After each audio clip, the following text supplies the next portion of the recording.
Oh, supportrice, supporteré, pas de hop, je remets ma mèche. Bonjour à toutes et bonjour à tous.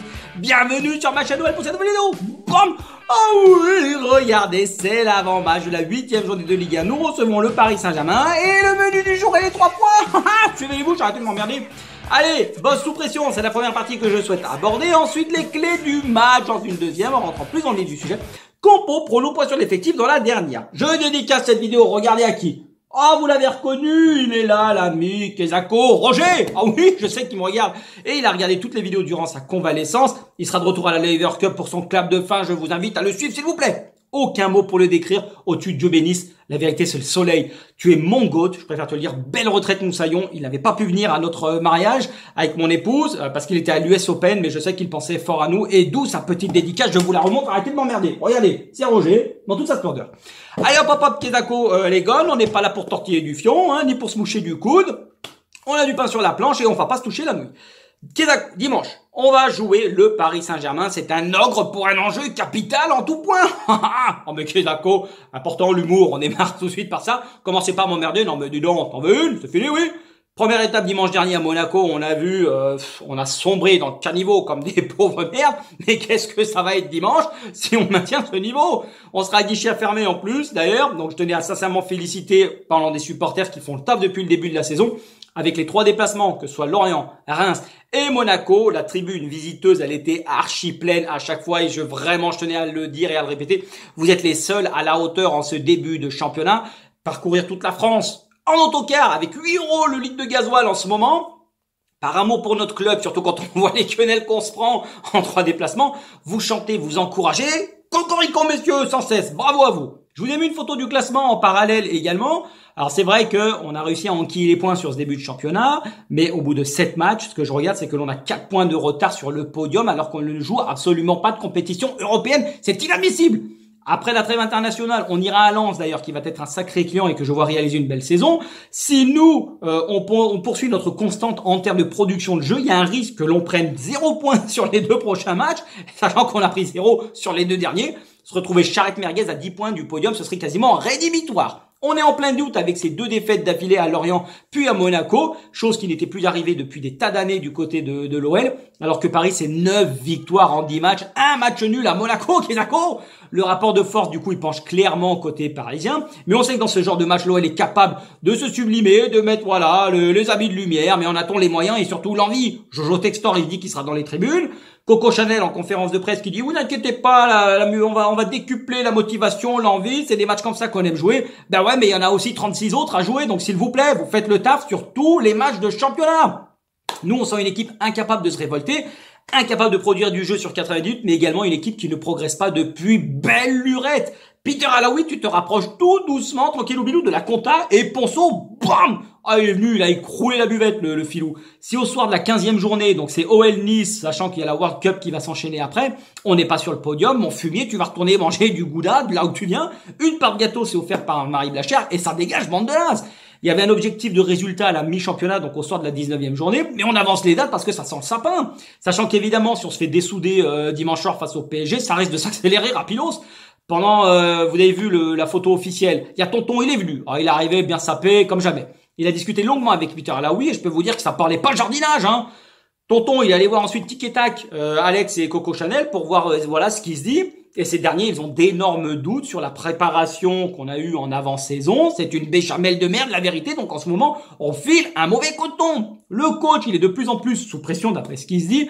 Parce qu'après plus d'1 an de confiance qu'on lui a accordé, que ce soit aussi bien en interne que les supporters, voilà, le constat, il est alarmant. La béchamel, c'est de la merde. On est nullissime même. Nul et renul, ça fait nul au carré, pardon les gars, apprenez les maths. Et on passe pour des bananes et des trompettes, c'est la vérité. Par contre, Ponceau, là où tu dis qu'on a changé l'état d'esprit, c'est foutaise, oui. Non mais dis donc, Pinocchio, sortez l'orgnon s'il te plaît, c'est devenu le club bête, l'OL, faut en avoir conscience.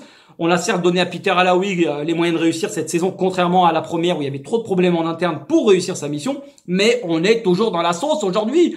Plus personne ne nous respecte en Ligue 1 et c'est pas en jouant du pipeau qu'on va avancer. Non mais dis donc, tu veux pas que je te joue de la flûte non plus? Faut secouer le cocotier, babam, ce n'est plus possible. Aucune équipe jouant l'OL ne nous craint, aucune équipe en démarrant le match ne s'est dit on n'a aucune chance. Si nos adversaires ne nous craignent pas à l'heure d'aujourd'hui, c'est bien que quelque chose cloche, merde. C'est là-dessus qu'il faut trouver une solution. Et excusez-moi, j'ai remis un peu de lumière, j'étais dans le noir. Mais faut pas se beurrer. Voilà, j'ai défendu le coach, les gars. J'ai dit que j'étais intransigeant sur cette nouvelle saison. La première, c'était l'indulgence, mais là, c'est terminé, fini. Faut pas se beurrer la face non plus, les gars. La motivation, elle viendra d'elle-même face au PSG, on l'a vu, mais il faut sortir un bon match. On peut, mais faut pour gagner, on sait pas, ça peut arriver. Faut allumer les lumignons 3 mois à l'avance, hein. Mais c'est pas là qu'on saura réellement ce que l'équipe vaut et la capacité que l'on a à réaliser une belle saison, parce que on n'a rien à se mettre sous la chicot depuis le début du championnat et les victoires face au PSG, si c'est pour sortir des mugs, moi je m'en balèque, ça m'en fait toucher une sans bouger l'autre. On attend des gones de la constance, de la capacité à produire du jeu et des résultats face aux autres équipes, aussi bien à domicile qu'à l'extérieur. Parce que perso, j'ai pas fait match sup, m'emmerdez pas, mais je préfère perdre contre Paris les 2 matchs et gagner 25 voire 30 des 36 autres. Ça fait au minimum 75 points et avec ces 75 points, bah t'es sûr d'être sur le podium. Kezako en fin de championnat, c'est QFD. Après, c'est de la com, évidemment, chacun est dans son rôle, ne l'oubliez pas. Vince, je te permets, je t'appelle Vince, c'est le comptable qui ouvre son claque-mec pour parler foot. Peter Alaoui, au fond, il a perdu toute lucidité, zéro crédibilité, voilà, il a zéro pression, parce qu'il sait que s'il se fait tège et s'il se fait savater, il s'en fout, il passe à la compta avec tous les zéros qu'il va toucher, il s'en fout complètement, ça va pas le faire boiter. Faut travailler à l'ancienne, les gars, de la dynamite, faut tout faire péter, repartir à zéro sur un nouveau cycle. Et on m'a posé la question dans la dernière vidéo, et ben moi je le verrai en cas de remplacement. Marcelo Gallardo, un entraîneur à pointe qui sait faire jouer son équipe et un mot le caractérisant qui changerait tout en 12 lettres, c'est la rigueur. De Libertadores, champion avec River, un trophée chaque année depuis qu'il a pris son poste, même si en Amérique du Sud, voilà, c'est Disneyland, t'as 75 tournois, chaque saison, n'y pas ne rien. Nous, du vieux continent, s'il y en a qui peuvent m'expliquer, ce serait bien. Mais dites-moi, vous, qui vous verriez en tant que remplaçant, hormis Lolo White, parce que lui, il doit signer depuis 2016, mais je suis pas sûr qu'il soit sur le créneau. La deuxième partie, Paris, 3 déplacements, ça donne 5-0 à Clermont, 7-1 à Lille, puis 3-0 face à Toulouse. Bah, je peux vous dire que ça risque de moucher rouge. On va chier nos dents, comme d'habitude, sur le parquet, hein. Nous, c'est 4 victoires à domicile quand même, hein, en autant de matchs à la Casbah. Donc il y a une série qui va s'arrêter, c'est certain. Je vous mets une photo des résultats des derniers du PSG. Donc comme on l'a vu, 9 victoires sur les 10 derniers matchs. Mais ils restent sur un succès 2-1 face à la Juve, 1-0 face à Brest. Et là, ils sont allés mercredi soir gagner à Haïfa 3-1 en Ligue des Champions. Ils ont démarré en chance sur toute la Ligue 1, faut pas se mentir. Le slip, hop, sur la tête, tu l'enfiles, plein de merde. Mais ils sont un peu dans le dur depuis quelques matchs avec une copie très loin d'être emballante, notamment mercredi soir. L'avertissement, un partout face à Monaco, c'est confirmé. Mais là, sur les 3 derniers matchs, il y a quand même moins de maîtrise affichée et ils s'en sont remis au talent des 3 mousquetaires à l'avant. Et voilà, chaque fois qu'ils leur sauvent les miches sur les derniers matchs et ça fait la différence quand t'as des joueurs de ce calibre. Mais dès qu'ils sont sous pression, comme mercredi, ça bégaye sévère, les gars. Malgré des talents à chaque poste, Paris, ça devient méconnaissable avec des erreurs techniques, un pressing inexistant et des joueurs maladroits. Je vous mets une photo de la tactique justement de la galette. Et il a mis en place ce schéma en 3-4-2-1, mais bon, c'est ni plus ni moins qu'un 3-4-3, uniquement pour faire jouer la M&M ensemble avec leur avantage évidemment et inconvénients. Ils ne participent jamais au repli et tâches défensives, ce n'est pas une nouveauté. L'équipe, elle est coupée en deux et quand faut défendre à 8, fais pas ta coquette. Surtout qu'ils marchent constamment. Par contre, en contrepartie, les mecs te font gagner les matchs, donc c'est un mal pour un bien, mais il faut trouver le juste équilibre. C'est le revers de la médaille, et Galtier, pour l'instant, son pari est réussi, mais il est sauvé, voilà, par leur talent, mais tôt ou tard, ça va claquer du fessier, et les vieux démons de Pochettino vont ressurgir. Il y a souvent les mêmes erreurs, une équipe qui ne défend pas ensemble, et dès que l'adversité, augmente, ils éprouvent d'énormes difficultés. Maintenant, en Ligue 1, il y a beaucoup trop d'écart pour rivaliser sur 38 journées, même si le Montpellier, Monaco et le LOSC sont allés chercher le championnat. Mais sur un match Kezako, tu peux sortir tes mules, tes tongs et tes babouches. Sur un championnat, c'est plus compliqué, donc théoriquement, il devrait finir largement dehors. C'est des erreurs hein, quand Paris n'est pas champion. Mais il y a un point aussi, c'est sur la fraîcheur physique, les gars. C'est comme face à Monaco, je pensais que ça allait jouer en notre faveur, mais walou, merde. Galtier fait quasiment jamais tourner. Et ça se ressent, certains joueurs commencent à être rincés, ça cumule beaucoup de fatigue parce qu'ils enchaînent les matchs. Et quand en face l'adversaire arrive à maintenir un tempo élevé sur une grande majorité du match, voire tout le match, et ben du coup, ne serait-ce que dans l'engagement, ils sont en surchauffe, ils n'y arrivent pas. Gigio Donnarumma, avec le non-départ de Navas, et ben voilà, dans son jeu au pied, c'est toujours catastrophique, et ça cogite à chaque moment parce qu'on le remet en question, même si sur sa ligne, il est intraitable. Marquinhos, très loin du niveau et de son vrai niveau, il ne rassure pas. Idem, Sergio Ramos, il s'est cru en vacances à Jérusalem mercredi soir.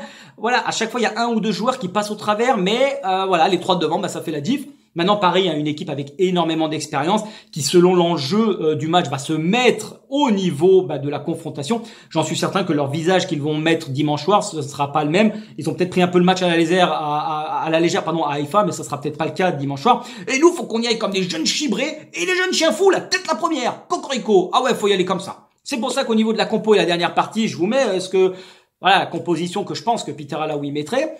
C'est une équipe, voilà, nous, l'OL, on a la meilleure possession du ballon depuis le début du championnat. Par contre, là, il y a de fortes chances qu'on laisse le ballon au PSG. On va passer sur un jeu de transition directe et à la récupération, nos 3 récupérateurs seront intéressants dans ce 4-3-3 que je reconduirai. On risque de jouer bas sans laisser trop d'espace pour éviter de prendre la sauce face à la MNM, exactement comme chaque équipe contre nous. Les mouches auront changé d'âne dimanche soir, les gars. Merde, c'est comme ça que ça se passe. On aura besoin de moins créer du jeu, mais surtout récupérer un grand nombre de ballons, être sur les deuxièmes ballons également. Et dans le contre-pressing, Paris va se désorganiser rapidement face à une équipe qui va rester en place et rapidement les contrer pour les mettre en danger. C'est là où il faudra appuyer. C'est collectivement qu'on va devoir se surpasser parce que le danger peut provenir de partout du côté du PSG. Surtout, bien quadriller la largeur pour éviter les espaces parce que les pistons, que ce soit Hakimi à droite ou Nuno Mendes à gauche, la profondeur également avec le Mbappé et le Neymar qui se régalent, faudra pas hésiter à leur rentrer dans l'art, mettre énormément d'impact physique avec ou sans ballon. D'où la titularisation de Boateng pour la Chicore, sachant qu'il a repris l'entraînement collectif. Je n'en peux plus de geindre à dégobiller comme un bœuf. La merguez n'est ni un défenseur, ni un milieu, c'est un remplaçant. Voilà, c'est ton meilleur poste. Je suis excédé. Si je le vois sur la pelouse dimanche soir, je jette une bouteille de cristalline. Vous êtes prévenus, on arrêtera le match, hein, ça me saoule. Hein. Les ailiers, Tété et Totem et Cambi, faudra pas faire semblant, s'il vous plaît, parce que là, il y a du pain sur la planche. Faut faire les efforts, faudra aider son latéral. Le Dolce, attention, mon ami, à bien gérer ton couloir, parce que tu vas avoir de sacrés clients, et dans le dos, tu les reverras jamais si tu laisses beaucoup trop d'espace. Tagliatelle de l'autre côté, à l'ancienne. Avec la Grinta, tu me savates tout le monde comme tu le fais depuis le début de la saison. Mais j'espère que, collectivement, vu que nos prestations sont vraiment, vraiment en deçà, que toi, tu ne vas pas en souffrir vraiment et devenir à l'image de toute l'équipe. Alex, devant, il risque d'être un peu seul, mais les ailiers, faudra faire les appels, toi aussi Alex, dans la profondeur, pour étirer un maximum les lignes adverses et permettre aussi bien à nos milieux relayeurs de s'engouffrer en suivant nos offensives. Une occasion, une gadoche, c'est pas la foire à la saucisse. Excusez-moi, un petit problème de lumière, voilà. Si on ne joue pas en 4-4 de losange avec Chicless en 10, c'est suicidaire de le mettre titulaire, même s'il mériterait, mais peut-être pas sur ce match, c'est mon opinion, vous me dites ce que vous en pensez. Plutôt 30 minutes, titulaire sur les plus petites oppositions, avec tout mon respect contre ces équipes, mais le niveau d'exigence en matière de rigueur défensive va être au max dimanche soir, donc c'est pas le mettre dans les meilleures conditions. On va le critiquer pour ne pas avoir défendu, donc autant le lancer à l'heure de jeu, Cocorico au panache. Dembouz, il aurait fait un bien fou pour épauler Alex, mais Peter Alaoui, vu qu'il ne bougera pas de système, et je pense que ces 3 relayeurs peuvent faire du bien au niveau de la tactique dimanche soir. Faites-nous rêver les gones, mais ce match, voilà, vous êtes capable de mettre le smoke et la craftouse, c'est pas là où je vous attends au tournant, c'est surtout contre les autres équipes, mais une belle victoire nous ferait quand même un bien fou avant de partir sur la trêve internationale, surtout que Paris, pour finir, nous chie dessus dans nos face-à-face. Les 3 derniers, je vous cite, c'est un partout l'an passé, 4-2 en 2021 à la maison alors qu'on perdait 4-0 à 20 minutes de la fin, et enfin 2019, le dernier match avant le Covid, je partais en lune des miel avec madame à Cuba, j'étais avec la belle Doche au stade, Coupe de France, 5-1 alors qu'on gagnait 1-0. Voilà, bam. Par contre, le pronostic du coach, 2-1 pour l'OL. Au panache, on va le faire. Allez, soyons fous, même si j'en mets pas une dans le mille. Les gars, c'est tout pour aujourd'hui. Un grand merci à toutes et à tous de m'avoir suivi. Vous êtes de plus en plus nombreux, ça me fait extrêmement plaisir. Dites-moi ce que vous en pensez dans vos commentaires, les pronostics, comme d'habitude. N'oubliez pas, l'Olympique Lyonnais est et restera une formidable raison d'être heureux. D'ici là, portez-vous bien, passez un bon week-end, un bon match et on se retrouve lundi pour le débrief. Allez, tchuss les gars. Allez, barrez-vous, vous m'emmerdez de toute façon comme d'habitude. Non mais dis donc.